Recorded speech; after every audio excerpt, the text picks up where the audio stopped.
Latar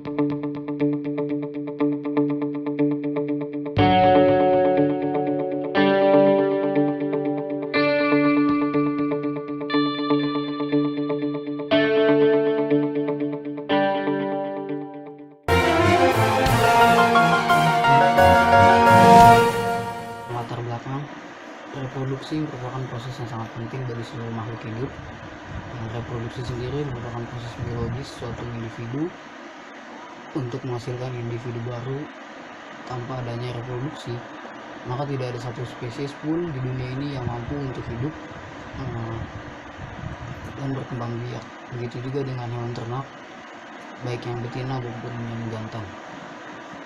Dalam hal ini, fungsi alamiah seekor hewan jantan yaitu untuk menghasilkan sel-sel kelamin jantan atau spermatozoa yang hidup, aktif, dan potensial fertil, serta secara sempurna meletakkannya ke dalam saluran reproduksi betina.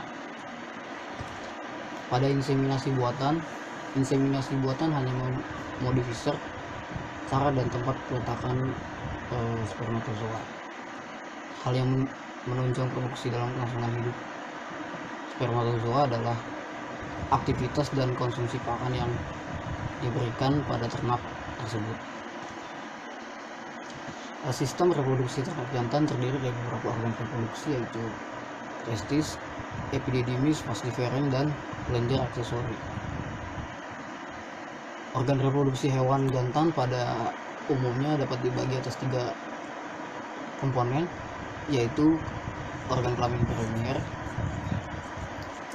kelenjar kelamin pelengkap, dan alat kelamin keluar atau disebut kopulatoris.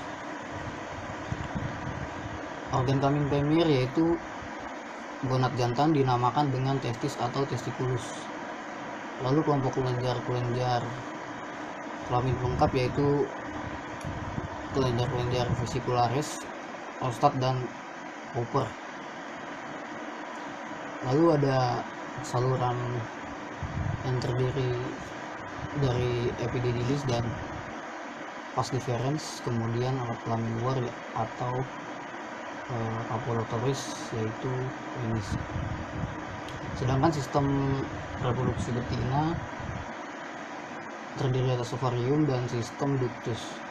Sistem tersebut tidak hanya menerima telur yang diovulasikan oleh ovarium dan membawa telur ke tempat implantasi yaitu uterus, tetapi juga menerima sperma dan membawanya ke tempat fertilisasi yaitu oviduk. Nah, dalam hal ini sistem reproduksi ternak baik jantan maupun betina akan berfungsi bila ternak tersebut sudah memasuki seksual maturity atau disebut dewasa kelamin. Setelah dewasa kelamin, alat-alat reproduksinya akan mulai berkembang dan proses reproduksi pun dapat berlangsung dengan baik.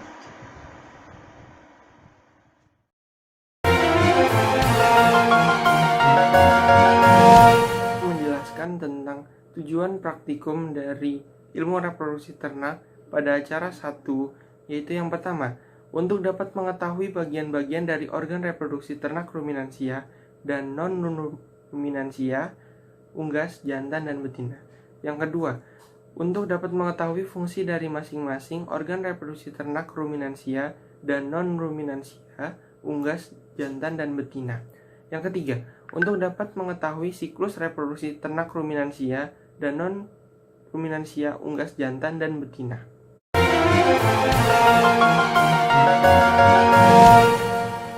Praktikum kali ini bermanfaat untuk menambah pengetahuan mengenai sistem anatomi reproduksi hewan ternak, jantan maupun betina, hewan ruminansia maupun non-ruminansia. Mengetahui fisiologi sistem reproduksi ternak ruminansia maupun non-ruminansia, jantan dan juga betina, serta menambah pengetahuan mengenai siklus hormonal dari ternak yaitu birahi, partus, bunting, dan juga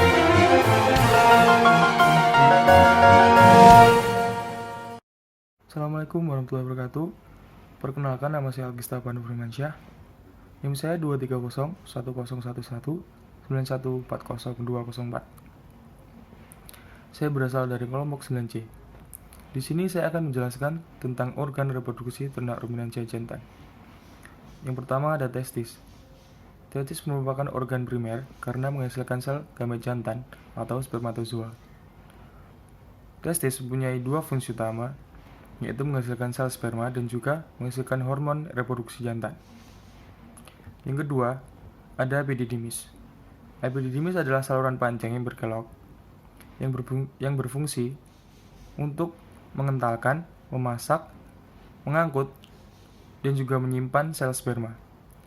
Epididymis dibagi menjadi 3 bagian, yaitu kepala, badan, dan juga ekor. Yang ketiga, ada vas deferens. Vas deferens adalah tabung yang berfungsi untuk menyalurkan sel sperma dari epididymis saat ejakulasi. Yang keempat, ada kelenjar aksesoris. Kelenjar aksesoris dibagi menjadi 3 bagian, yaitu vesicula seminalis, kelenjar Cowper, dan juga kelenjar prostat.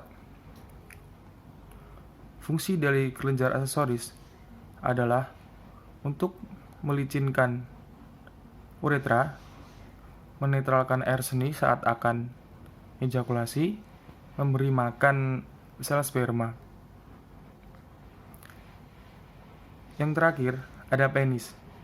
Penis adalah organ reproduksi bagian luar yang mempunyai 2 fungsi utama, yaitu mengeluarkan urin dan juga meletakkan sel sperma pada organ reproduksi betina. Terima kasih. Assalamualaikum warahmatullahi wabarakatuh.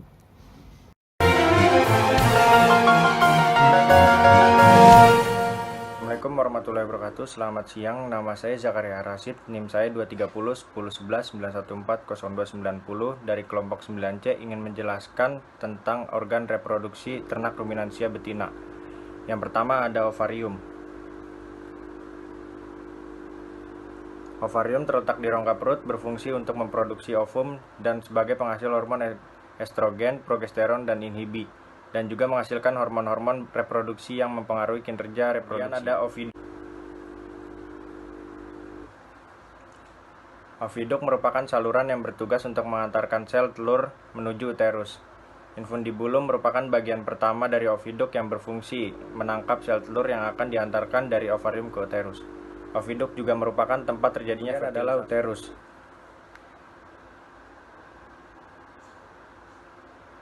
Sapi memiliki tipe uterus bipartite. Uterus ini memiliki satu serviks uteri, korpus uteri yang sebagian terpisah oleh sekat atau septum, dan kornua uteri yang berjumlah sepasang. Uterus merupakan struktur saluran muskuler yang diperlukan untuk menerima ovum yang telah dibuahi dan perkembangan zigot. Uterus digantung oleh ligamentum, yaitu mesothelium, yaitu saluran yang bertaut pada dinding ruang abdomen dan ruang pelvis. Uterus memiliki 3 bagian fundus uteri. Pada bagian ini, tuba falopi masuk ke uterus pada masa kehamilan dan tinggi dari fundus uteri. Yang kedua, korpus uteri yang berfungsi sebagai tempat tumbuh kembangnya janin pada masa kehamilan. Yang ketiga, ada serviks uteri yang berfungsi memproduksi lendir yang berfungsi membantu menyalurkan sperma dari vagina. Kemudian ada serviks. Serviks terletak di antara uterus dan vagina sehingga dikatakan sebagai pintu masuk ke dalam uterus. Serviks berfungsi menutup lumen uterus sehingga menutup kemungkinan untuk masuknya mikroorganisme ke dalam uterus dan sebagai tempat receiver spermatozoa. Kemudian ada vagina.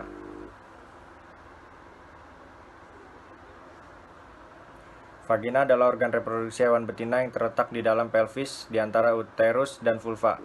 Fungsi dari vagina sebagai alat kopulasi tempat sperma dideposisikan, berperan sebagai saluran keluarnya sekresi serviks, uterus, dan oviduk, dan hangat berwarna kemerahan. Terakhir ada klitoris di bagian belakang vulva, bagian paling luar. Klitoris merupakan alat reproduksi betina bagian luar yang homolog dengan gland penis pada hewan jantan yang terletak pada sisi ventral, sekitar 1 cm dalam labia. Klitoris berfungsi membantu dalam perkawinan.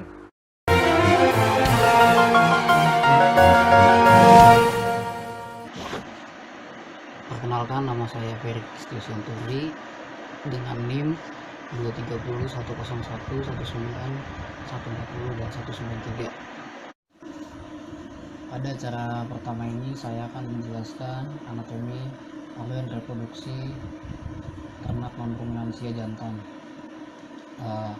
Mari kita lihat penjelasan tentang anatomi organ reproduksi ternak non-ruminansia jantan berikut ini.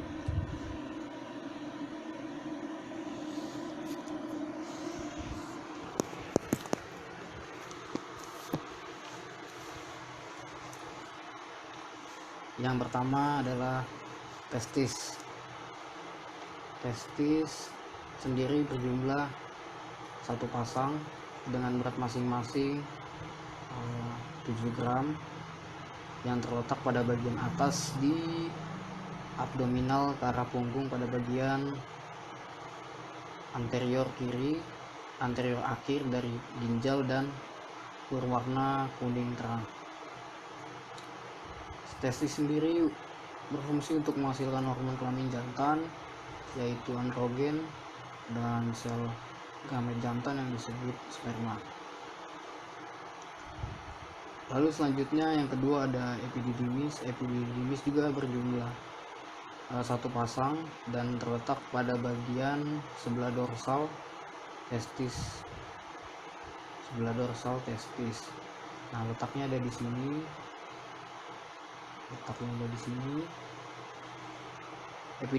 Epididymis sendiri berfungsi sebagai jalannya cairan sperma ke arah kaudal menuju kaudal epididymis. Lalu selanjutnya ada vas deferens. Vas deferens adalah yang terletak ke arah kaudal, yaitu menyilang ureter dan bermuara pada kloaka lateral urogeum.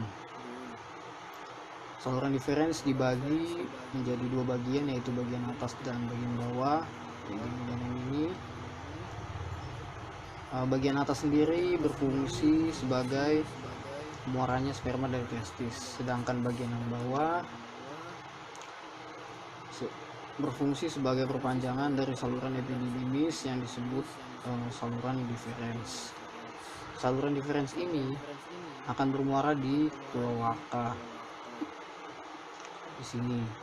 Di dalam saluran deferens, sperma akan mengalami pemasakan, penyimpanan sebelum diejakulasikan. Pemasakan dan penyimpanan ini terjadi pada bagian distal di saluran deferens. Selanjutnya adalah organ kopulasi.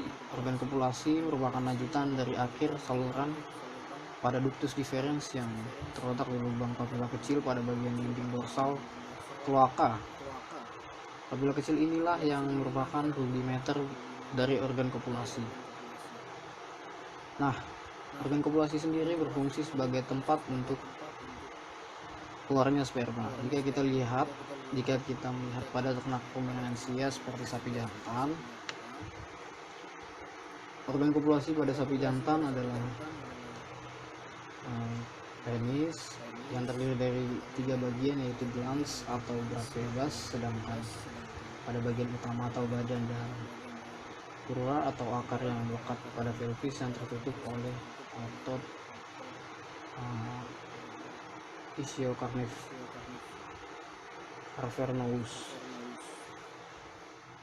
Terima kasih.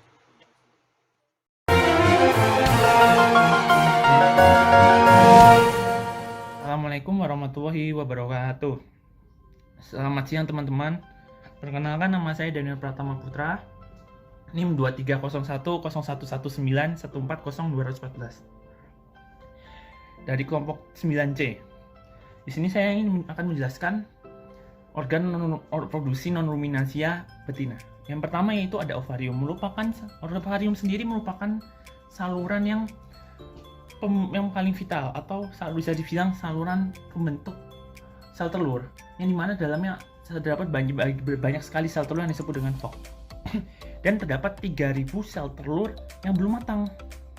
Nah, selain itu juga ovarium merupakan organ yang paling penting dalam kehamilan. Nah, yang kedua yaitu oviduk. Oviduk terdapat sepasang. Nah, dan merupakan saluran penghubung antara ovarium dan uterus.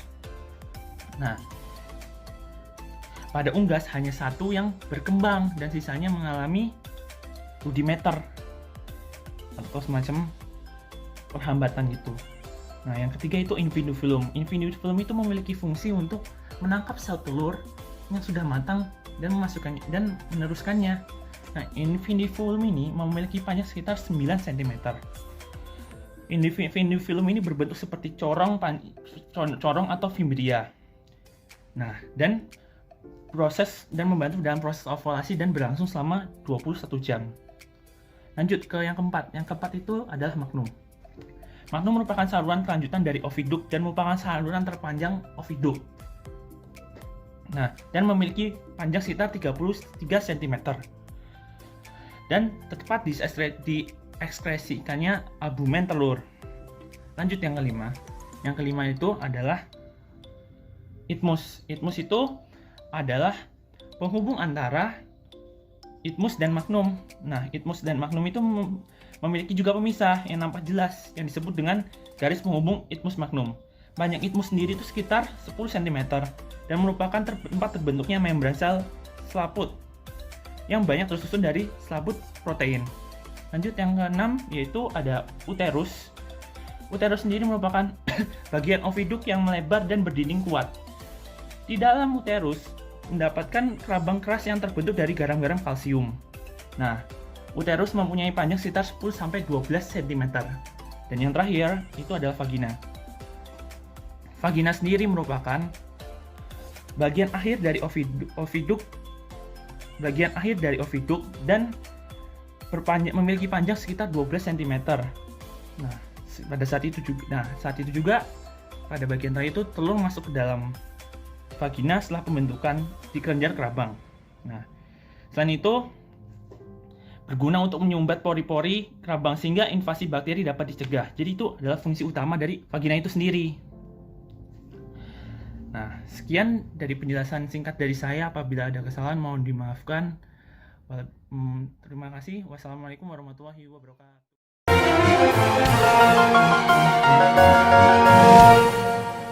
Assalamualaikum warahmatullahi wabarakatuh. Perkenalkan, nama saya Muhammad Tanzala Surya Laksono, NIM 230101191302889. Saya berasal dari kelompok 9C, Ilmu Reproduksi Ternak. Selanjutnya saya akan menjelaskan fisiologi sistem reproduksi ternak ruminansia jantan menggunakan bagan.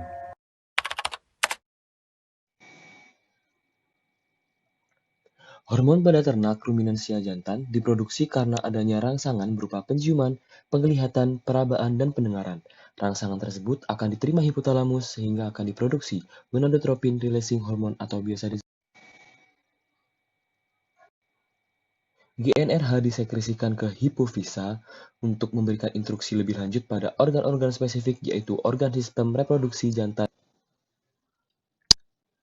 Hipofisa bagian adenohipofisa akan memproduksi dua hormon reproduksi, yaitu LH dan FSH, setelah menerima instruksi dari hormon GnRH. Hormon LH atau leutrophin hormon akan disekresikan ke testis ternak ruminansia jantan untuk menstimulus seledik. Kemudian akan mulai memproduksi hormon testosteron yang akan memunculkan sifat seks sekunder dari ternak tersebut dan perubahan perilaku seksual atau libido pada ternak. Seperti yang tertera pada bagan, hormon lain yang diproduksi oleh hipofisa adalah hormon FSH atau philotropin stimulating hormone. Hormon ini akan menstimulus pertumbuhan sel Sertoli dan tubulus seminivirus. Sel Sertoli sendiri merupakan sel yang melekat pada dinding tubulus seminivirus dan berfungsi dalam suplai nutrisi bagi proses spermatogenesis. Dalam tubulus seminivirus akan terjadi proses spermatogenesis di mana sel sperma ternak ruminansia dihasilkan. Dan di sel Sertoli juga akan menghasilkan nutrisi untuk sperma saat proses spermatogenesis. Proses spermatogenesis akan menghasilkan sel sperma. Dengan dihasilkannya sel sperma menandakan bahwa ternak tersebut adalah ternak yang sudah mengalami pubertas atau dewasa kelamin.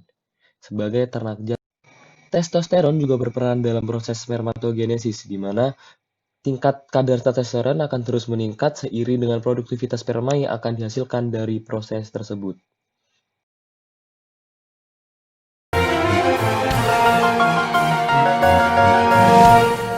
Assalamualaikum warahmatullahi wabarakatuh. Perkenalkan, nama saya Muhammad Iksan dengan NIM 23010119130065 dari kelompok ilmu reproduksi ternak 9C. Ini saya akan menjelaskan mengenai siklus hormon reproduksi ternak ruminansia betina. Siklus hormon reproduksi ternak ruminansia betina dimulai dengan pubertas. Pubertas sendiri didefinisikan sebagai pertama kali terjadinya ovulasi pada ternak betina yang diawali dengan rangsangan. Rangsangan dapat berupa suara maupun cahaya dan yang lainnya yang kemudian akan ditransmisikan menuju hipotalamus.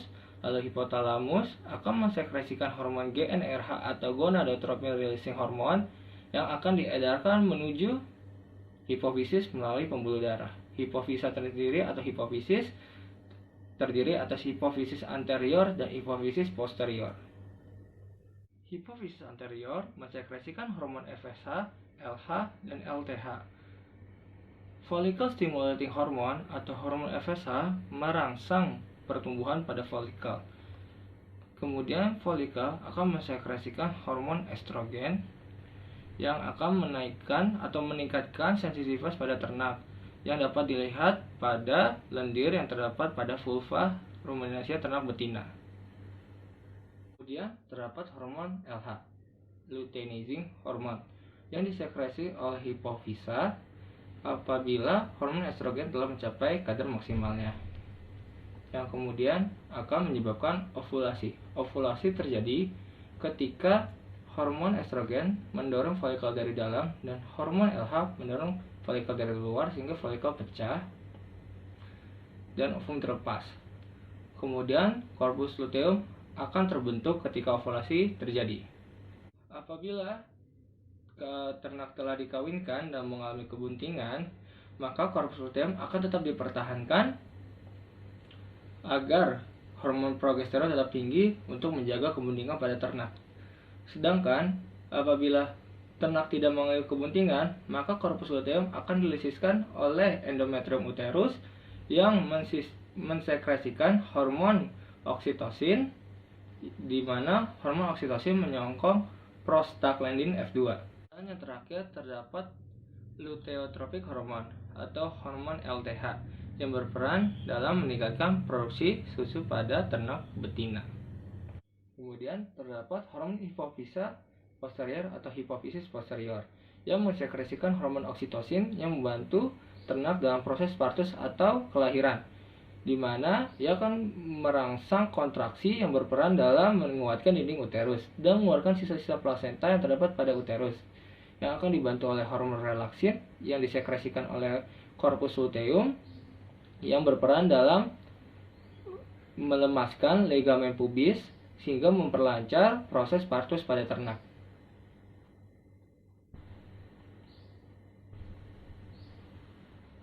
Dan inilah bagian dari hormon reproduksi ternak ruminansia betina.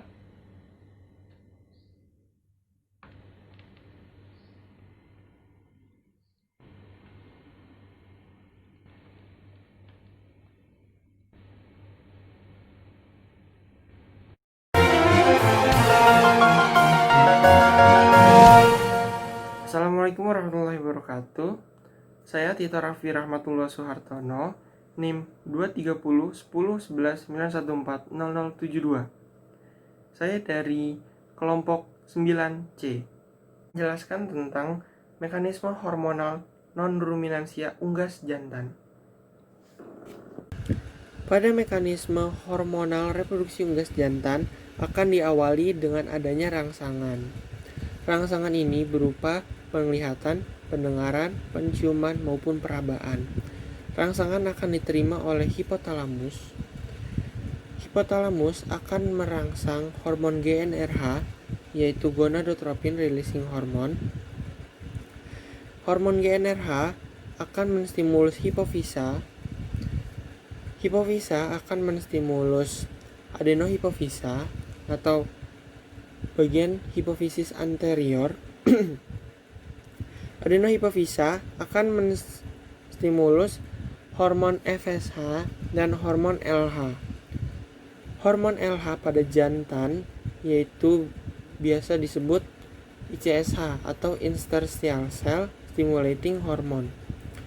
Pada hormon FSH akan menstimulus sel Sertoli dan tubulus seminiferus.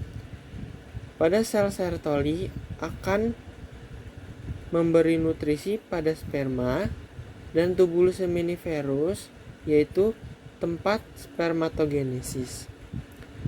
Pada hormon LH yaitu akan menstimulus sel Leydig sebagai penghasil hormon testosteron.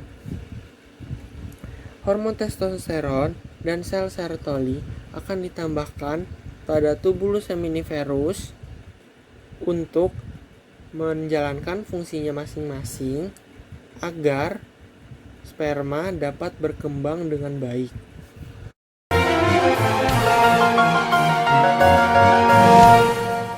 Assalamualaikum warahmatullahi wabarakatuh. Hari ini saya akan membahas mengenai hormon reproduksi ternak unggas betina yang dimulai dengan rangsangan. Salah satu contoh rangsangan yang diterima oleh unggas betina yaitu cahaya, yang kemudian akan dikirimkan menuju hipotalamus, di mana hipotalamus akan mensekresikan hormon gonadotropin releasing hormone atau hormon GnRH yang akan diedarkan menuju hipofisa. Hipofisa sendiri terdiri atas hipofisa anterior dan hipofisa posterior. Hipofisa anterior mensekresikan hormon FSH, LH, dan LTH. FSH atau follicle stimulating hormone berperan dalam meningkatkan pertumbuhan folikel dan perkembangan ovarium. Ovarium mensekresikan hormon estrogen dan progesteron. Estrogen berperan dalam meningkatkan perkembangan oviduk dan kadar vitamin, protein, kalsium darah, dan lain-lain yang dibutuhkan dalam perkembangan pembentukan telur. Hormon progesteron berperan dalam merangsang hipofisis anterior untuk mensekresikan hormon LH atau luteinizing hormone.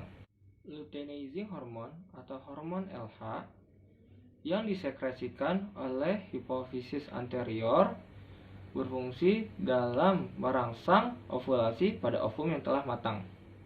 Dan yang terakhir adalah luteotropik hormone atau hormon LTH yang disekresikan oleh hipofisa anterior yang berperan dalam memberhentikan produksi telur dan sifat mengeram pada ternak unggas. Yang selanjutnya adalah hipofisa posterior. Hipofisa posterior mensekresikan hormon oksitosin, di mana hormon oksitosin berperan dalam merangsang kontraksi pada oviduk sehingga telur bergerak keluar dari oviduk. Dan ini adalah bagian hormon reproduksi ternak unggas betina.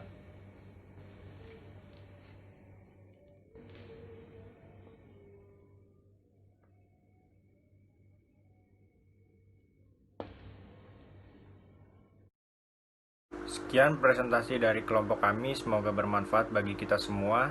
Terima kasih telah mendengarkannya secara seksama. Kurang lebihnya mohon maaf dan semoga kita ke depannya bisa lebih baik lagi. Wassalamualaikum warahmatullahi wabarakatuh. Selamat siang.